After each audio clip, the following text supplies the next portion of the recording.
Continuamos con Letras al Aire. Somos el colectivo Coinspiración y estamos hoy en esta aventura académica, esta aventura literaria, para hablar sobre autores en Dolores Hidalgo. Sí, y continuamos hablando sobre los autores que vamos a abordar durante este programa. Hablaremos de Efraín Huerta, nuestro gran poeta guanajuatense. Claro, ¿quién no puede ubicar los poemínimos, no? La primera vez que yo leí poemínimos fue de Efraín Huerta y me causaba un choque mental fuertísimo. No sabía si reírme o abrir la boca de estar anonadado, porque es como impresionante leer un poemínimo y ¡ay! Está perfectamente bien escrito, ¿no? Ajá. Yo creo que es una de las cosas más interesantes que pasan al leer poemínimos, ¿no?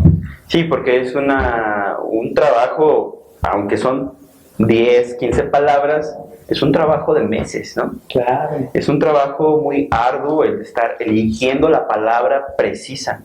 Y eso es lo que a mí me causa más dificultad en cuanto a los poemas, que no es fácil escribirlos, no es fácil decidir qué palabra poner y qué palabra quitar, ¿no? Por ejemplo, Hemingway decía que la literatura no es una forma de diseñar un espacio o de decorar interiores. Él decía que la literatura es arquitectura, es decir, diseñar desde los cimientos.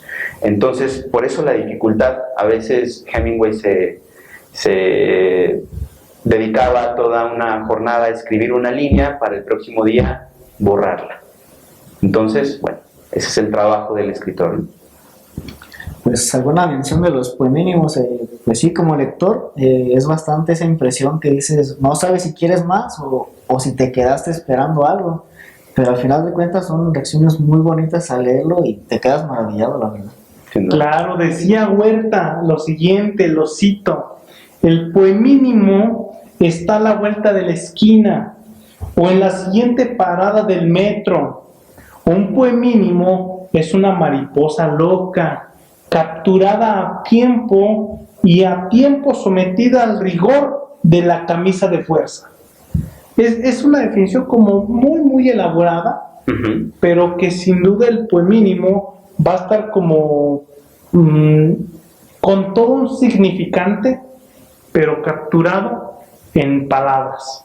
Es decir, es una de las cuestiones importantes al generar literatura, decir muchas cosas con pocas palabras, ¿no? Sí. Y suena un poco como a inspiración, ¿no? Pero la inspiración es tan importante como el trabajo. Me parece que en ese sentido Efraín Huerta lo tenía muy claro y por eso trabajaba sus poemínimos tanto, ¿no? Al punto de reducirlos a esas poquitas palabras. Claro, y bueno, Efraín Huerta no solo conocido por su labor como poética, sino también como historiador, ¿no? Como cronista. Yo creo que fue una de las cuestiones como muy interesantes, que era alguien muy letrado, como de todas las personas que estamos hablando, ¿no? Alguien muy letrado, alguien muy culto, que sabe cómo se desarrolla su mundo y por lo tanto puede escribir sobre su mundo, ¿verdad? Sin duda. Vamos a hablar también sobre José Alfredo Jiménez, ¿verdad? Que es uno de los literatos dolorenses. Bueno, es cantautor de entrada, pero no existe cantautor que no haya generado sus propias letras, ¿no? Sin duda. O sea, cantautor es aquel que canta versos de su propia autoría. Por lo tanto, hay todo un diseño creativo literario, ¿verdad? No, y sí. es que hay bastante que hablar sobre José Alfredo Jiménez, ¿no? O sea, sus canciones, lo que nos han provocado, lo mucho que nos ha dejado su cancionero.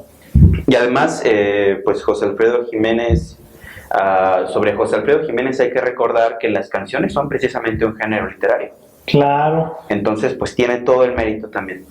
Sí, y bueno, para no es como tan lejos, ¿no? Si salimos un día y caminamos aquí por nuestro Dolores querido, no falta en dónde vamos a escuchar canciones de José Alfredo. Por lo tanto, no solo tiene el mérito de la creación literaria, sino que tiene el mérito aún de que es un autor que se sigue leyendo, que se sigue degustando y se sigue escuchando por todos lados, ¿no?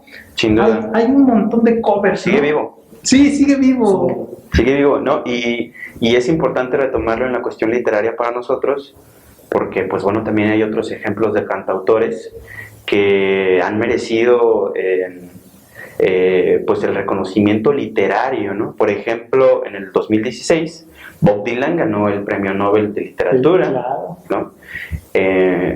También hace un par de años Kendrick Lamar ganó un Pulitzer. Entonces, bueno, pues estamos hablando de algo muy propio nuestro, un literato importante para nosotros, para el pueblo de Dolores, y que no podemos dejar pasar. Bueno, y regresando a que José Alfredo Jiménez se sigue escuchando, pues obviamente es muy conocido por todos nosotros, lo que nos generan sus canciones, los sentimientos que tenemos al cantar sus canciones.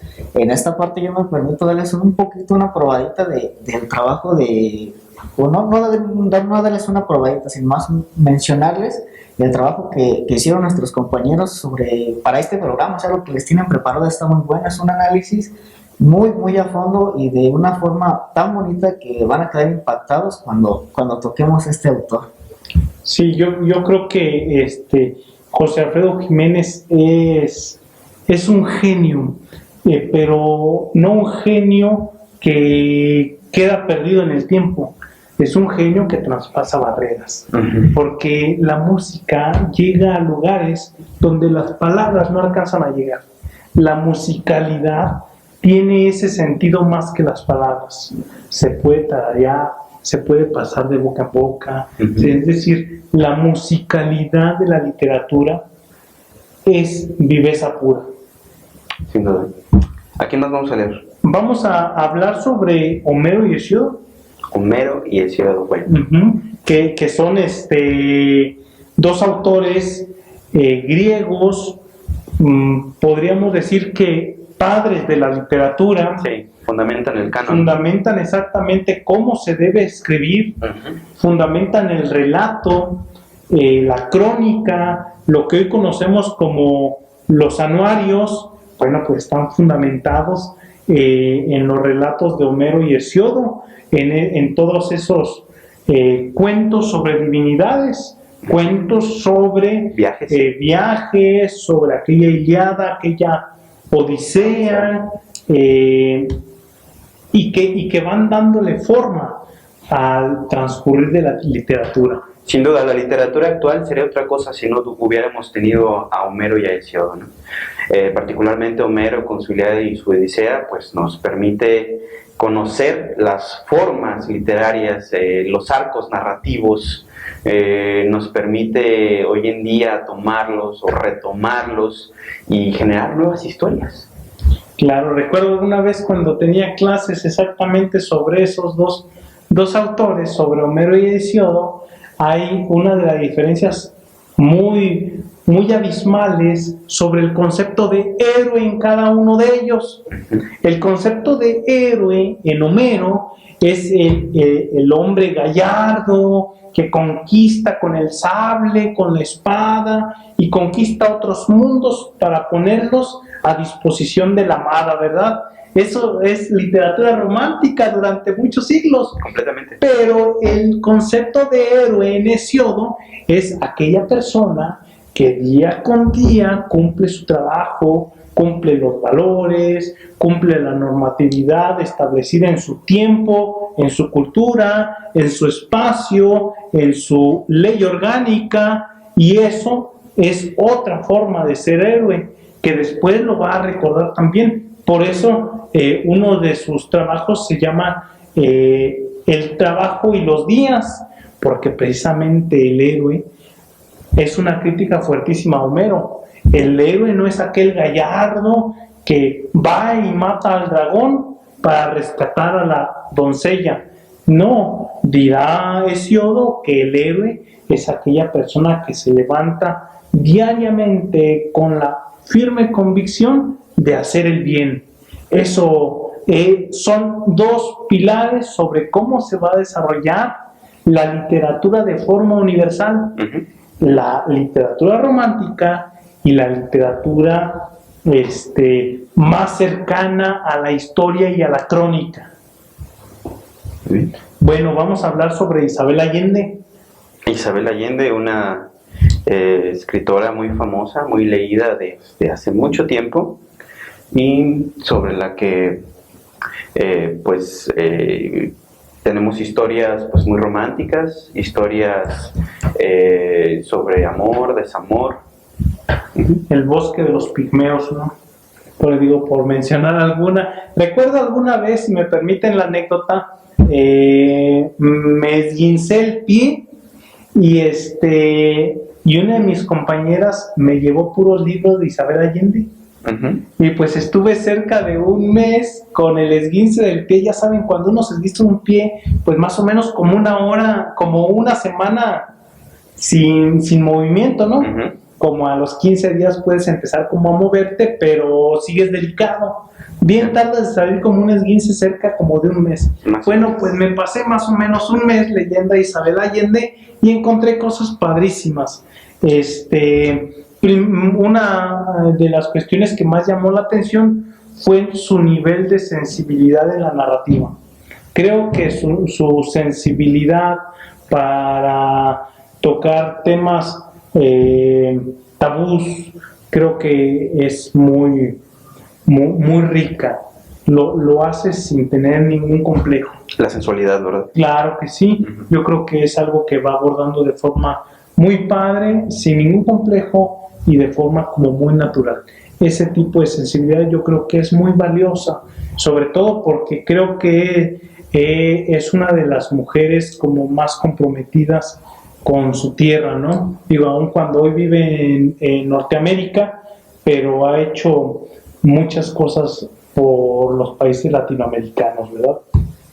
Y finalmente abordaremos a Jorge Ibargüengoitia, un escritor también guanajuatense, muy importante durante su tiempo. Es contemporáneo de Octavio Paz, contemporáneo de Monsiváis, de Carlos Fuentes, del mismo Efraín Huerta. Pesado, ¿no? De leer. Recuerdo también alguna vez que me tocó entregar un trabajo sobre él. Se me hizo de veras pesado, y a veces pasa eso con los autores, que uno le entra a leer a tal o cual autor y te encuentras, y a lo mejor lo que dirá Borges en su momento, ¿no? Si tal autor o cual autor no te gusta en ese momento, déjalo, ¿no? Déjalo. En ese momento, llegará el momento en que ese autor sea para ti o haya escrito para ti. Yo creo que algo de eso va a versar también este programa, ¿verdad? Va a haber algunos autores interesantes que nos gustan más, que les van a gustar más a ustedes televidentes, y se van a poder identificar con este análisis muy rico y de forma muy interesante. Claro que sí, interesantísimo para todos nosotros, porque estaremos conociendo o sabremos más sobre estos autores guanajuatenses. Qué padre, ¿no? Tener autores en nuestro estado y de esa calidad, de ese arduo trabajo, como ya mencionábamos antes, sobre todos los autores que ciertamente trabajaron toda su vida, se cultivaron, y pues hoy en día son reconocidos, y nosotros los llevaremos hasta su pantalla para que les quede ahí la espinita de leerlos a todos, y pues que sea una experiencia muy agradable para ustedes. Claro, y yo creo que nos vamos a aventar otro, Yo creo que nos vamos a aventar algo sobre Borges. Es que yo creo que es algo necesario en el programa, ¿no? Vamos a tener que hablar sobre Borges, uno de los escritores argentinos más relevantes a nivel internacional. Es que lo estábamos pensando, porque hablar de Borges es complejo. Es un mundo, es muy complejo hablar sobre Borges, y es complejo desde de qué hablas, ¿no? Sí, porque los universos que creas son pues infinitos, tal cual. Borges, este escritor que se sale completamente del paradigma de la literatura latinoamericana de su tiempo y nos presenta mundos, nos presenta estas relaciones tan complejas entre los seres humanos y el universo. Es algo muy difícil de abordar. Se han hecho estudios complejísimos sobre Borges, pero yo creo que podemos aportar, pues bueno, nuestro granito de arena, ¿no? Para abordar el tema de Borges. Claro, yo recuerdo alguna vez sobre Borges que escuché el poema de los dones de uno de los grandes oradores, ¿no? Y yo recuerdo que a mí hasta la piel se me hacía chinita de escuchar un poema de esa calidad en un orador de talla, ¿no? A partir de ese momento yo me dispuse a saber más sobre Borges. Era un autor que por medio de la sensibilidad había entrado a mi vida. Bueno, y es complejo sobre lo que vamos a hablar, ¿correcto? Pero no por esa complejidad vamos a dejar de entender. Nosotros somos el colectivo Taller de Lectura, Creación Literaria y Laboratorio Teatral Coinspiración, y estamos en esta aventura intelectual llamada Letras al Aire. No nos despedimos, sino decimos hasta la próxima.